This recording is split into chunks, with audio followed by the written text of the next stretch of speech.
Let us pray. O God, our help in ages past, our hope for years to come. We gather on this significant day when once again we celebrate and affirm the importance of our democratic traditions. We begin with prayer to acknowledge our dependence on you as our Creator, Redeemer, and Sustainer. Bless our President and all the citizens and residents of this land. Give us perseverance to press on through discouragement and gratitude to acknowledge you in any success. For you have been the people's guide for the past 300 years. With you still on the people's side, we have no doubts or fears. Bless those who have been given the great responsibility of government with wisdom to see beyond what is merely in the short term, with courage to do what is right and pleasing in your sight, even when it's difficult, and compassion for those who will be affected by their decisions. During this session of Parliament, may all that be done be for your great honor and glory. So gracious God, what we know not, teach us. What we have not, give us. What we are not, make us. Through Jesus Christ, our Lord. Amen. Let's say the Lord's Prayer. Our Father, who art in heaven, hallowed be thy name. Thy kingdom come. Thy will be done on earth as it is in heaven. Give us this day our daily bread, and forgive us our trespasses, as we forgive those that trespass against us. And lead us not into temptation, but deliver us from evil. For thine is the kingdom, the power, and the glory, forever and ever. Amen.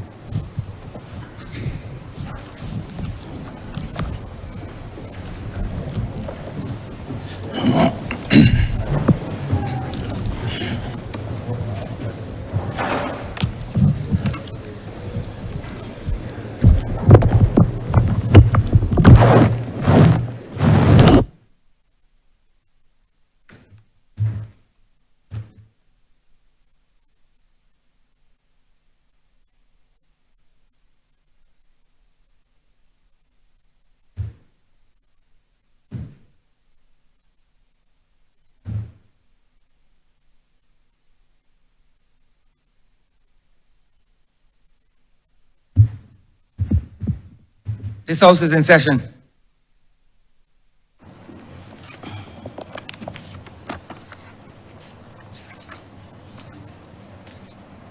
Announcements by Your Honor, the Speaker.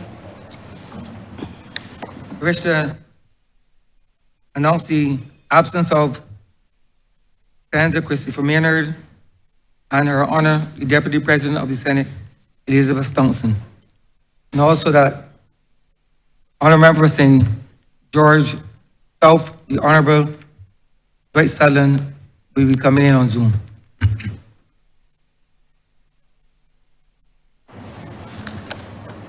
Election of President, Mr. Speaker. Given the importance of today's joint sitting, we will at this time do a roll call to ensure that all members are present. Ms. Motley. Present. Ms. Bradshaw. Present. Mr. Marshall. Present. Mr. Simmons. Present. Dr. Duguid. Present. Ms. Husbands. Present. Mr. Abrams. Present. Mr. Weir. Present. Mr. Ford. Present. Mr. Griffith. Present. Mr. Jordan. Present. Mr. Humphrey. Present. Mr. Strong. Present. Mr. Goodenedgel. Present. Ms. McConney. Present. Mr. Gibbs. Present. Mr. Lane. Present. Dr. Brown. Present. Ms. Cattle. Present. Ms. Moore. Present. Mr. Prescott. Mr. Prescott. Ms. Ford. Present. Mr. Springer. Mr. Ishmael. Present. Mr. Blackman. Present. His Honor Neil Rowe. Present. And Mr. Phillips. Present. Mr. Thorne. Present. Ms. Cummins. Present. The Most Honorable Mr. Present. Walker. Mr. Reid. Present. Ms. Monroe Knight. Present. Mr. King, Present. Ms. Paris, Present. Mr. Boyce, Present. Mr. Nichols, Present. Senator Morris, Present. Senator Trim, Senator Malalu, the Reverend Canon Dr. Rogers, Mr. Boyce, Present. Dr. Drakes,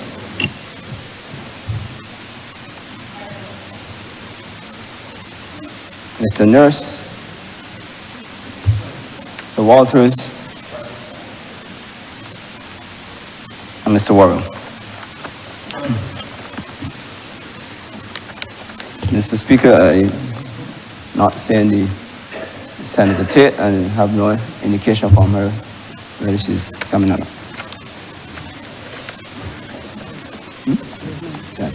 And Mr.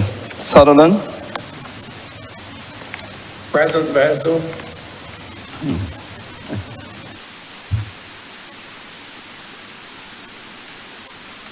I shall now read the following. Section 32, subsection 1 of the Constitution of Barbados states that whenever the office of President is vacant, or if the term of office of the President is due to expire within not more than 90 days, the Prime Minister shall consult with the Leader of the Opposition with a view to their joint nomination of a candidate for the election as President. Section 32, subsection 2 of the Constitution of Barbados provides as follows. If the Prime Minister and the Leader of the Opposition make in writing to the Speaker a joint nomination of a qualified candidate for election as President, being a nomination to which that candidate has consented, the Speaker shall notify both houses of the joint nomination, and at a joint meeting of both houses, the Speaker shall ask the members whether any member has an objection to the candidate being declared duly elected. And if no member objects thereto, the Speaker shall declare the candidate duly elected. The following letter was received by the Deputy Speaker, dated 16 September 2025. His Honor Neil Rowe, JP MP, Deputy Speaker of the House of Assembly, Parliament of Barbados, Parliament Buildings, Trafalgar Street, Bridgetown. There, Mr. Deputy Speaker, Section 32, subsection 1 of the Constitution of Barbados provides for the Prime Minister and the Leader of the Opposition to jointly nominate a person to be elected as President of Barbados.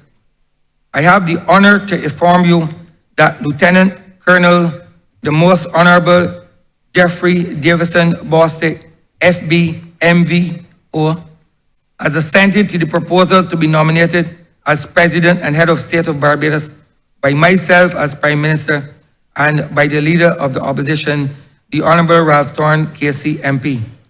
I therefore officially advise you, Mr. Deputy Speaker, of the joint nomination of Lieutenant Colonel the Most Honourable Jeffrey Davison Bostick, FB, MVO, by the Prime Minister and Leader of the Opposition in accordance with Section 32, subsection 1 and subsection 2 of the Constitution of Barbados, signed by the Prime Minister of Barbados and Leader of the Opposition. The Speaker informs the Honourable the House of Assembly of this joint nomination by letter dated and addressed to His Honour Senator the Most Honourable Reginald Farley, FB, the President of the Senate. The following letter was sent. Dated September 16, 2025.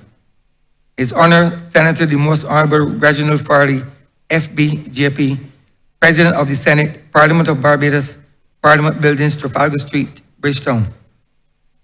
There, Mr. President, I have the honor to inform the Honourable Senate that the Prime Minister and the Leader of the Opposition have, in accordance with Section 32, subsection 2 of the Constitution of Barbados, jointly nominated Lieutenant Colonel the Most Honourable Jeffrey Davison Bostick, FBMVO, for the election of the office of President of Barbados. I further have the honor to inform you that the election will take place at a joint meeting of both houses on the 7th of October 2025 at 10 o'clock in the forenoon at the Parliament of Barbados, Parliament Buildings, Trafalgar Street, in the parish of St. Michael. As the Honourable the Senate is not meeting at this time, it will not be possible for the usual message to be sent to your chamber.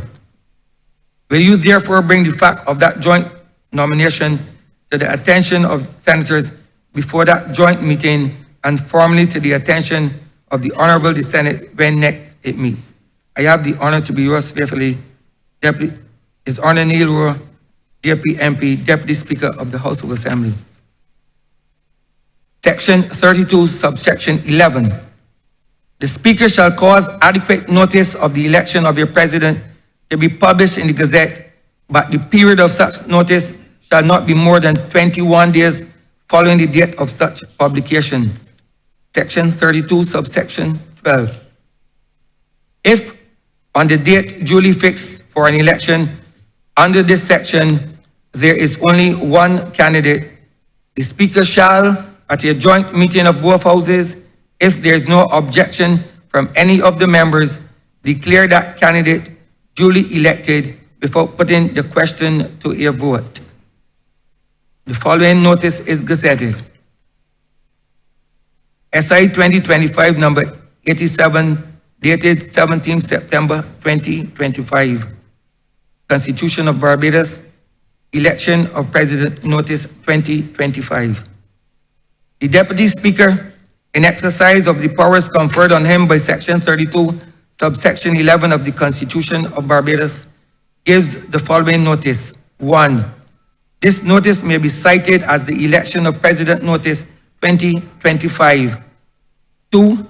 The Honourable Miss Mayor Amor Mortley, SC MP, Prime Minister, and Mr. Ralph Ayrton, KC MP, Leader of the Opposition, have jointly nominated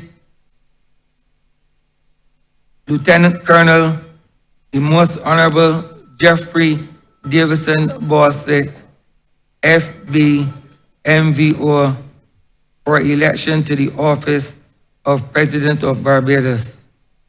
3.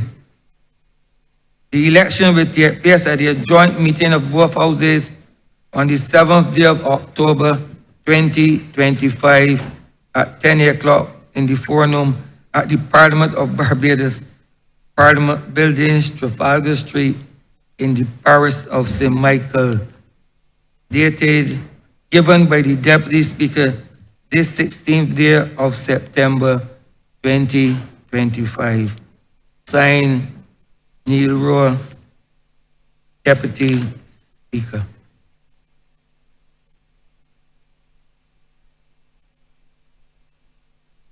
Dear honorable members, it now falls for me to ask you whether any member has an objection to the candidate being declared duly elected. Are there any objections? If there is no objections, I read as follows. Instrument of election of President. To all to whom these presents shall come greetings. Whereas it is provided by Section 32, subsection 2,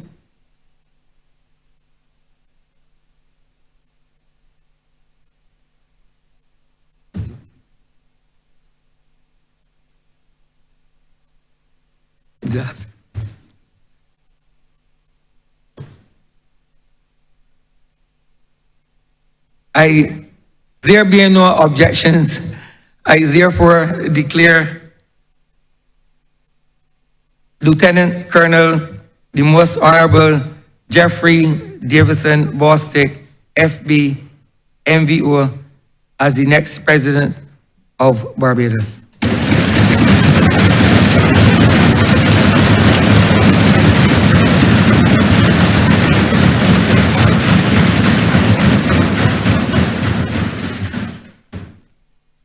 instrument of election of president. To all to whom this present shall come, greetings. Whereas it is provided by Section 32, subsection 2 of the Constitution of Barbados, that if the Prime Minister and the Leader of the Opposition make in writing to the Speaker a joint nomination of a qualified candidate for election as President, being a nomination to which that candidate has consented, the Speaker shall notify both houses of the joint nomination, and at a joint meeting of both houses, the Speaker shall ask the members whether any member has an objection to the candidate being declared duly elected. And if no member objects thereto, the Speaker shall declare the candidate duly elected. And whereas the Prime Minister and the Leader of the Opposition jointly nominated Lieutenant Colonel the Most Honourable Jeffrey Davison Bostick, FB, MVO, as the candidate for election to the office of President of Barbados. And whereas the Speaker notified both houses of the joint nomination, and at a joint meeting of both houses held on the 7th day of October 2025 at the Parliament of Barbados, no member objected to the said Lieutenant Colonel the Most Honourable Jeffrey Davison Bostick, FB, MVO, being declared duly elected. Now, therefore, I, Arthur Holder, Speaker of the House of Assembly of Barbados, in accordance with the provisions of Section 32, subsection 2 of the Constitution of Barbados, do hereby declare the said Lieutenant Colonel the Most Honourable Jeffrey Davison Bostick, FB, MVO, elected as the President of Barbados, signed by myself.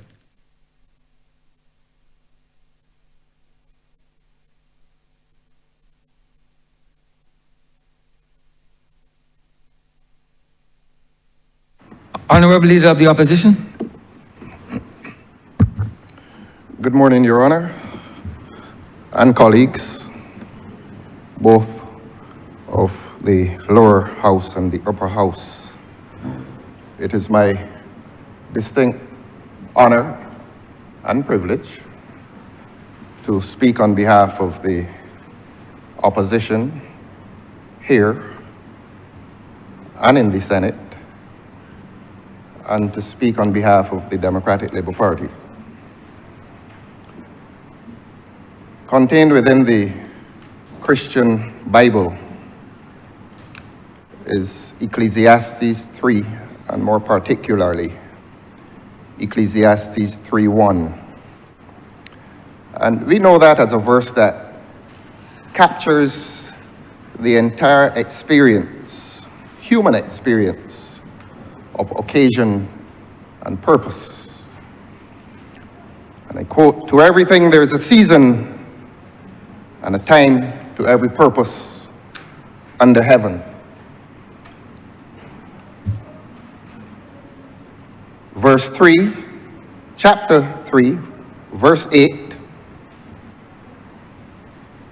speaks of one of those occasions, or two of those occasions, a time of war and a time of peace. We have come here today, Your Honor, to join in the formal election of a new president for this republic. Today, this House, this Senate, this country has the assurance from this opposition and from this Democratic Labour Party here and in the Senate that this is an occasion of peace and not war. We do know that by its very nature, the House of Assembly and the Senate are bodies that engage weekly in discursive conflict. Today is not that time. I listened very carefully to the prayer of our chaplain, and he said, and I quote, "This is a significant day." And to that I add, this is a day significant, and not only significant, but heavy in its significance. I come to this task, Your Honor, with the recent experience, very recent experience, just this morning, as I do every morning, I receive by the WhatsApp medium several messages of prayer from political associates, from well-wishers, and from friends. And I value every one of those messages. It gives me the kind of start to the day that every politician must have and needs to have in this life characterized by its turbulence. And one of those messages this morning ended, and I quote, "And may the peace that surpasses all human understanding be with you now and always." And I come to this task with the recognition that my voice will reach the ears of cynics, my voice will reach the ears of conspiracy theorists, but they too have their rights, they too have their voice, and hopefully something that we say here today, all of us, something that we say here today will convince even the cynics, even the conspiracy theorists, and more especially those who love their country, those who love this country, that this is a day heavy in its significance. This is a day of peace within this state. And on Sunday, I visited the Nazarene Church in Ruby, and there was a moment when he who conducted the service asked the congregation to join hands in the singing of a song, and I quote, "Let there be peace on earth, and let it begin with me." And I hope that everyone has come to this occasion today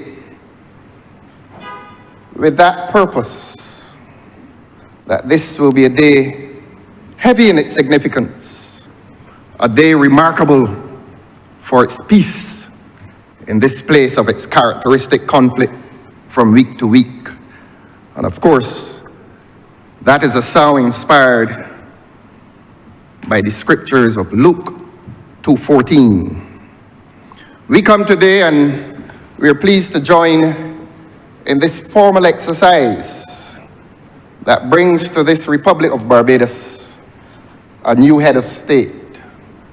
And there's no rancor, there's no bitterness, there's no war.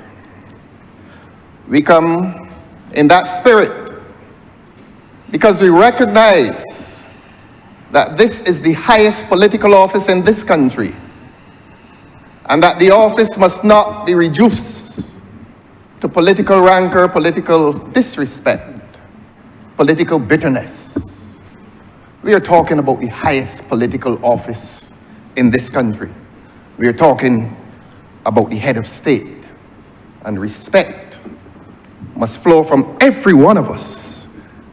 And Your Honor, you have our guarantee that respect for this exercise flows from the Democratic Labour Party and from this leader of the opposition. And I use the word state, the head of state.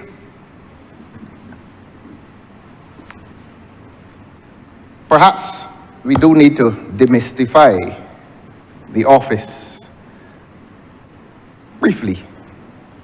The state is still a political entity.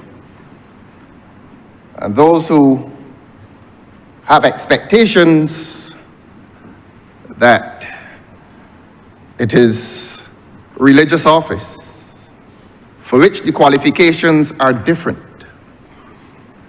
may not be disappointed, but they need to understand the realities of the state and what the state is about. It is a political entity, and the head of state is political office. The state, Your Honor, is a human community that has the right to exercise sovereign power within geographical confines. That is what the state is. And the government is a part of the state, except that the government is not the state. The government is subsumed within the state. And the head of state, or the head of government, permit my correction, sits in subordinacy to the head of state. So we come to an understanding that the head of state is elevated within this geographical area, within this human community, within this nation. All persons sit in subordinacy to that political figurehead. I know that the writers use the metaphor, the ship of state, and it is a metaphor which is interesting. Not so much that ships exist, but that ships navigate the ocean and several waters. Sometimes those waters are calm, sometimes those waters are tempestuous. And that is why the office of head of state becomes all important. That person must bring to the office a steady hand. That person must bring to the office stability. And above all, that person must bring to the office wisdom and a sense of justice. Still, I say the presidency is political office. But I hasten to clarify that it is not partisan office. And so all of us agree, and all of us hopefully in this country agree, even the cynics and the conspiracy theorists agree, that upon accession to this office, the holder recognizes the political nature of the office because his work is political. But he recognizes that the office is political and that it is not partisan. And that becomes the essence of the office, political but not partisan. And who can legislate that sense of integrity? No one can.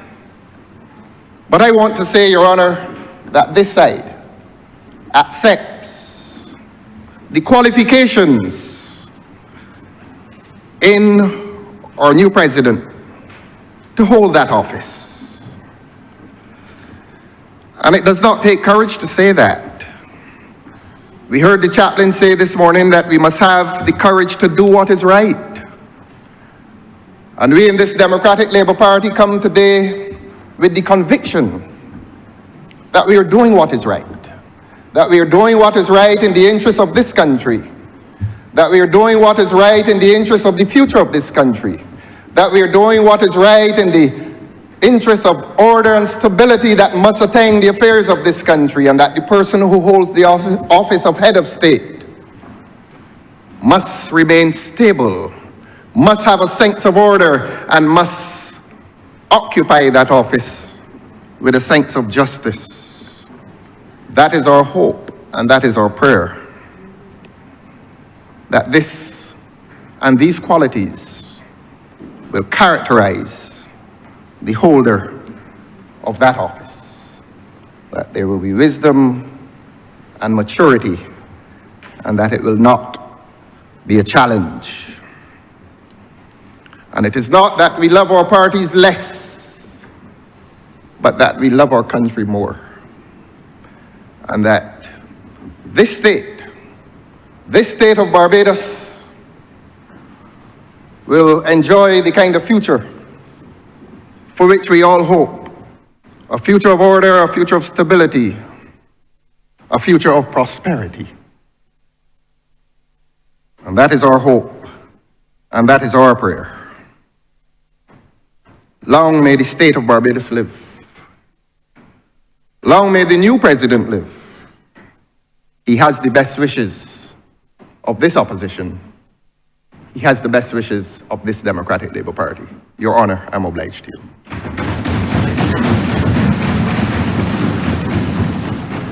Honourable Prime Minister.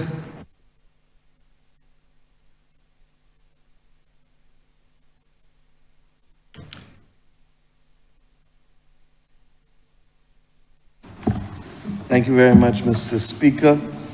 And I take note that we are in a joint sitting of both Houses of Parliament, and I therefore pay my respects to the Honourable President of the Senate, who, along with the senators of the upper chamber, have joined us today.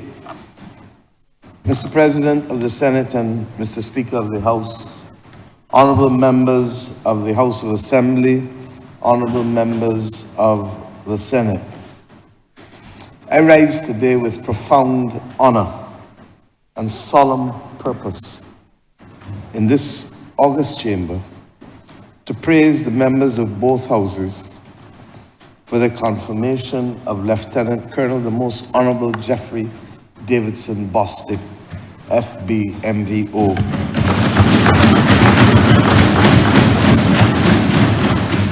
As the second President of the Republic of Barbados for the next 4 years, the period commencing on our Day of Independence and our celebration of a Republic, November 30th of this year.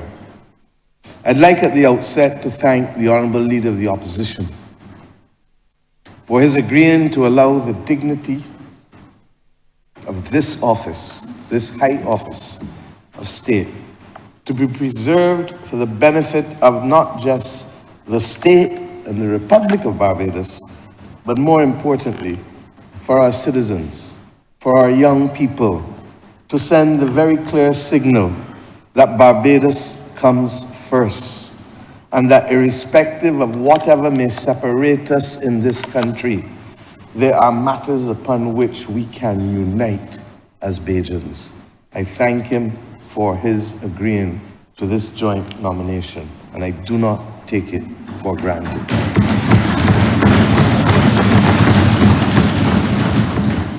This nomination, therefore, has not simply been a procedural matter.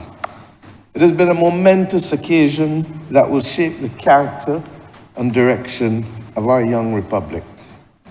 The office of President demands not only constitutional propriety, but moral authority, wisdom earned through service, and an unwavering commitment to our nation and its people, and as you heard, to display a non-partisan approach in all things. In Lieutenant Colonel Bostic, we have found all of these qualities in abundance. For more than 4 decades, Jeffrey Bostic has exemplified what it means to serve his country, Barbados, with distinction, with dignity, and with selfless dedication. From 1980 to 2006, he served in the Barbados Defence Force with exceptional merit, rising through the ranks from platoon commander to positions of the highest responsibility and trust. His military career was not merely distinguished by rank, but by the breadth and depth of his contributions to our national security and indeed our international standing. He commanded the Barbados Regiment. He served as Director of Operations and Training for the Regional Security System, demonstrating his capacity for strategic thinking at the regional level. As Defense Attaché to the United States for the Embassy of Barbados, an alternative representative to the Organization of American States, he represented our country on the world stage with intelligence, grace, and unwavering patriotism. Perhaps most tellingly, if we were to go back to the 1980s, when Sir Hugh Springer, the Right Excellency Hugh Springer, National Hero of Barbados, occupied Government House as Governor General, as the representative of the Queen, there to respond to his every need as aide-de-camp, was a young Barbados Defence Force captain by the name of Geoffrey Bostic. It is of note that he also served briefly before as ADC to the previous Governor General, Sir Dighton Ward. 4 decades later, this most honorable gentleman takes the chair that he once dutifully stood beside as the most trusted servant of the country's head of state and commander.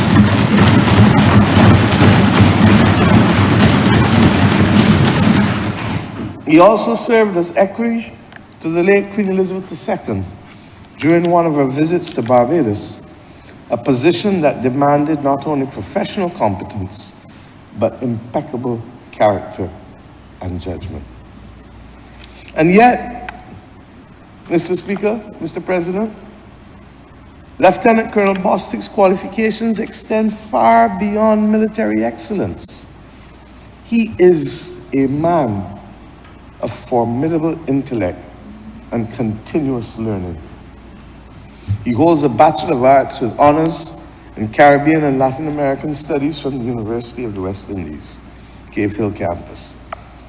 He earned a postgraduate diploma in Advanced Continental Defense Studies from the prestigious Inter-American Defense College.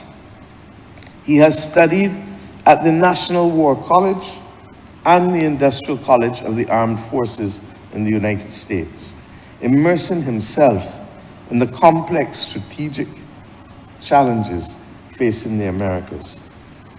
He has been trained in conflict resolution and multidisciplinary cooperation at the Lester Pearson Peacekeeping Center in Canada. He is proficient in Spanish, embodying the hemispheric perspective so essential for our nation's diplomacy. This is not merely a military officer, but a strategic thinker, a diplomat, and a bridge builder equipped to traverse the complexities of our interconnected world. Following his retirement from the Defense Force, Lieutenant Colonel Bostic seamlessly transitioned to civilian leadership, demonstrating his versatility and continued commitment to national development. From 2010 to 2018, he led Patriot Security Services Limited and Guardsmen Barbados Limited, bringing military discipline and strategic thinking to the private sector while maintaining the safety and security of our citizens and institutions. And then, of course, he served as Member of Parliament for the city of Bridgetown. From that office, he was therefore in a position to assume from 2018 to 2022 his position as Minister of Health and Wellness, and it would be, as we now know, one of the most challenging periods in our nation's history. The COVID-19 pandemic enveloped us. In our darkest hours, when the health and very lives of Barbadians hung in the balance, Geoffrey Bostic stood ready to serve once more. And his mantra, no retreat, no surrender, became our mantra.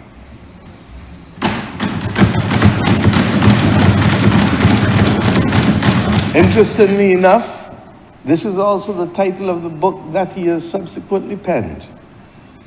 After his retirement from the cabinet, he served as a consultant for civil military coordination with the Pan American Health Organization, helping to coordinate sub-regional responses. Honorable members, the presidency of our republic requires certain values. It requires someone who understands the weight of responsibility, who has proven their capacity for leadership under pressure, who commands respect, across all sectors of our society, and indeed who can serve as a unifying figure for all Barbadians.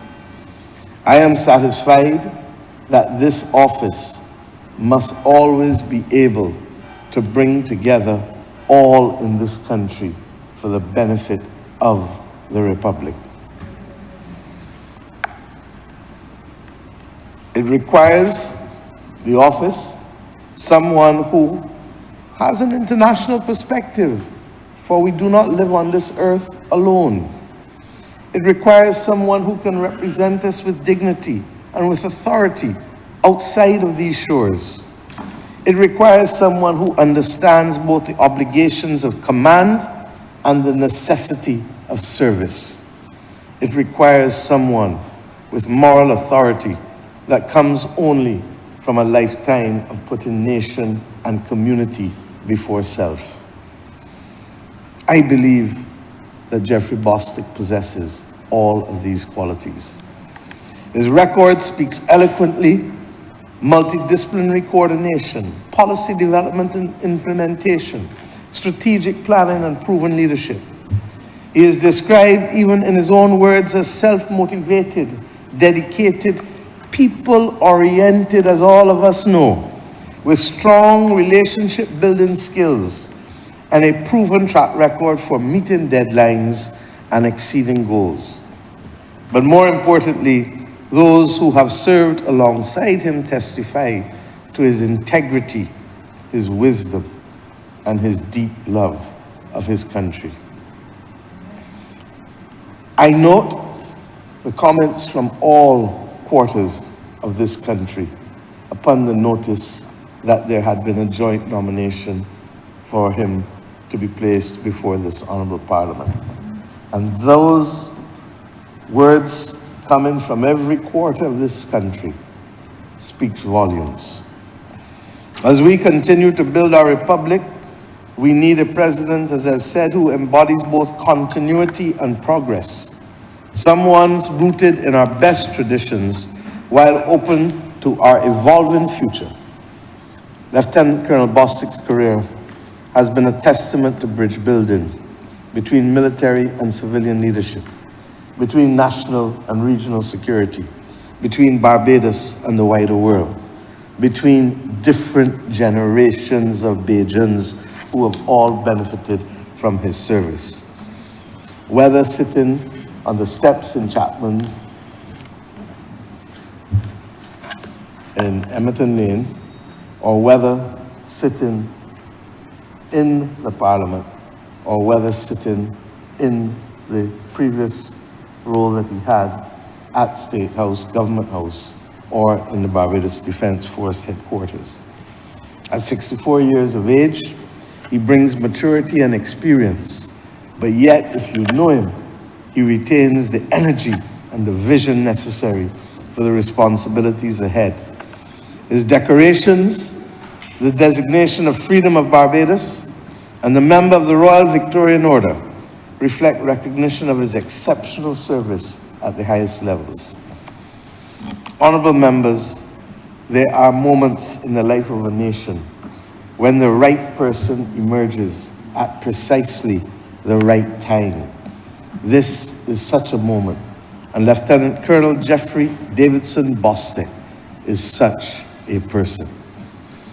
Our republic is young, but our aspirations are ancient and our determination is unshakable. We seek to build a nation that honors its past while confidently facing its future, that stands proud among the community of nations and while remaining true to its values, that protects the dignity and welfare of all its citizens while contributing to regional and global peace and prosperity. To lead such a nation, even in the ceremonial but symbolically vital role of president, we need someone of proven character, demonstrated competence, and unquestioned commitment. We need someone whose very biography embodies the story of modern Barbados.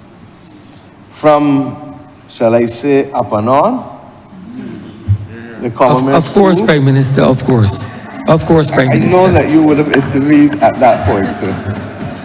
But may I say that Upper Non once was next to the one that I also claim as my own, and therefore we have similar origins.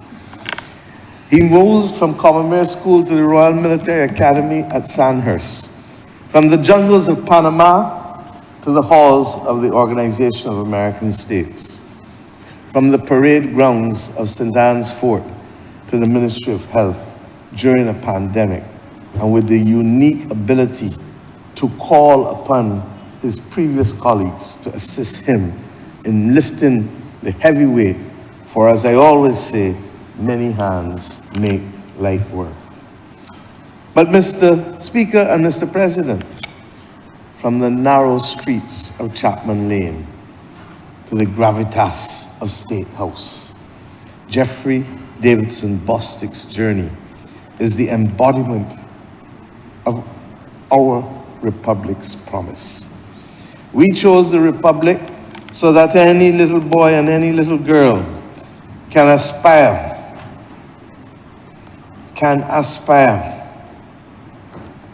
and can believe that they too can go, that they know that the measure of their future is not their address, but their attitude, that with discipline and decency and an unshakable love of country, one can rise from the heart of the city of Bridgetown into the hearts of Barbadians, climbing step by honest step on merit and in service. His story is not one of favor, but of sweat and sacrifice. A son of the city who laced his own boots and pulled them, who answered the call at home and abroad, who chose duty over comfort and community over self. This is the Barbados we believe in. This is the Barbados that he embodies. And this is the hope we place in the hands of each and every child who dares to dream and who will be determined to do.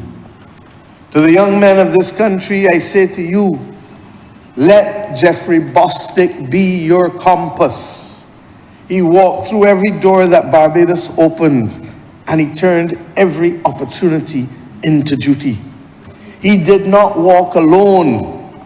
He lifted others as he climbed, knowing that to whom much is given, much is expected. Your life, my friends, will be what you put into it. We know that. And nothing is beyond any of us. Nothing is beyond you as young people in this country. If you work, if you learn, if you serve, and if you stand with your family and community, your government will keep opening doors, and we will hold you to the standard that he has set. And let me use this moment to say that in the fight to save our young men, there will be no retreat and no surrender.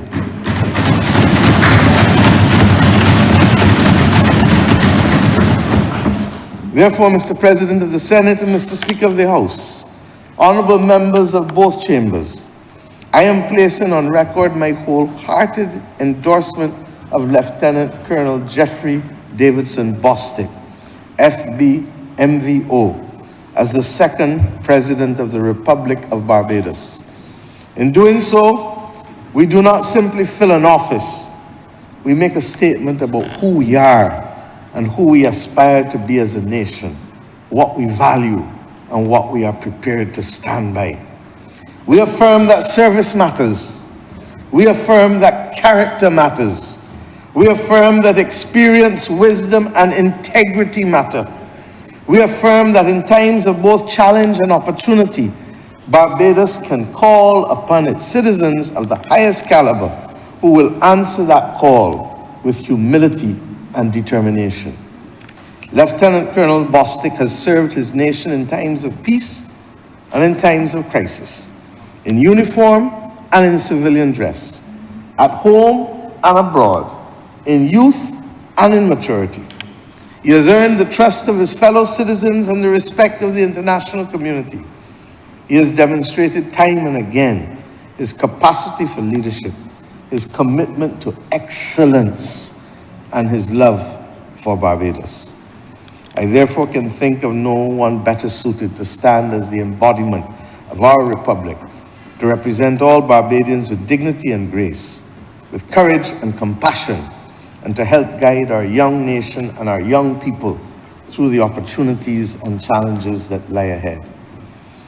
Mr. President of the Senate and Mr. Speaker of the House, it would be gravely remiss of me were I to resume my seat without paying tribute to the extraordinary legacy of service rendered by Her Excellency, Dame the Most Honourable Sandra Prunella Mason.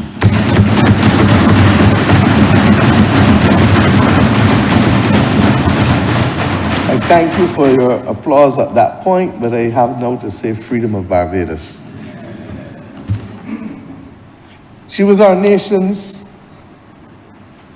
last Governor General and inaugural president.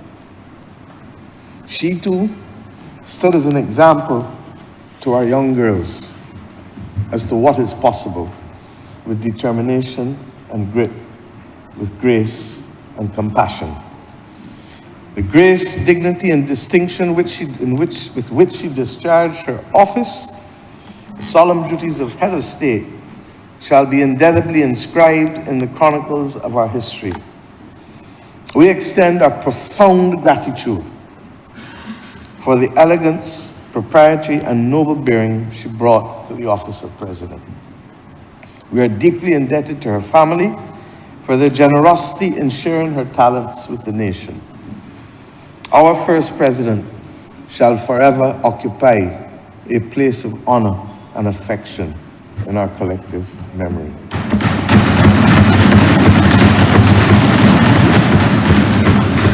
I say simply to you, Mr. Speaker and Mr. President, may God bless Dame Sandra as she goes towards her retirement. And may God bless the President-elect of Barbados, Lieutenant Colonel Jeffrey Davidson Bostic, the Most Honourable, a man for this moment, a man for this nation, a man to inspire all young Barbadians that anything is possible. May God continue to bless our beloved nation, and may we who sit in this parliament forever remember that there are moments in the nation's life where it is required of us to stand tall and to accept the responsibility of being guardians, strict guardians of our faith, and to ensure that equally we can shape the destiny in the way in which we have been the beneficiaries of the sacrifice of so many generations of Barbadians long before this parliament became their natural place of aspiration. And I say so conscious that this is the 75th year that we celebrate the right to universal adult suffrage, without which our democracy, our parliamentary proceedings as an independent nation, our independent country would not be possible. I therefore thank not just the Leader of the Opposition as I take my seat, but I thank every member of this elected Parliament and every member of the Upper House for affording this country the distinction of being able to celebrate this process with dignity. I thank you.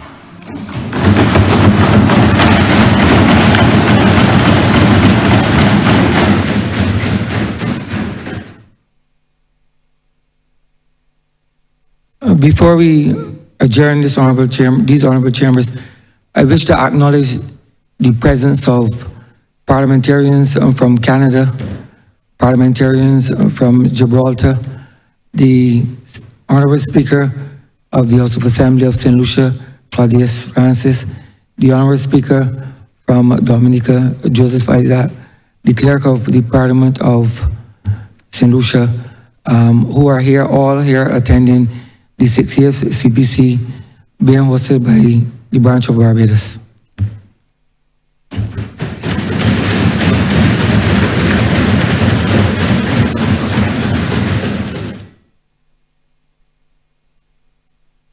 Honourable Leader of Government Business. Thank you, Mr. Speaker. Mr. President, honourable members of this joint sitting, I therefore beg to move the suspension of this sitting, a very historic day indeed, and I do wish all members a pleasant day. Honourable, you are suspended until what time? Or you wish to suspend?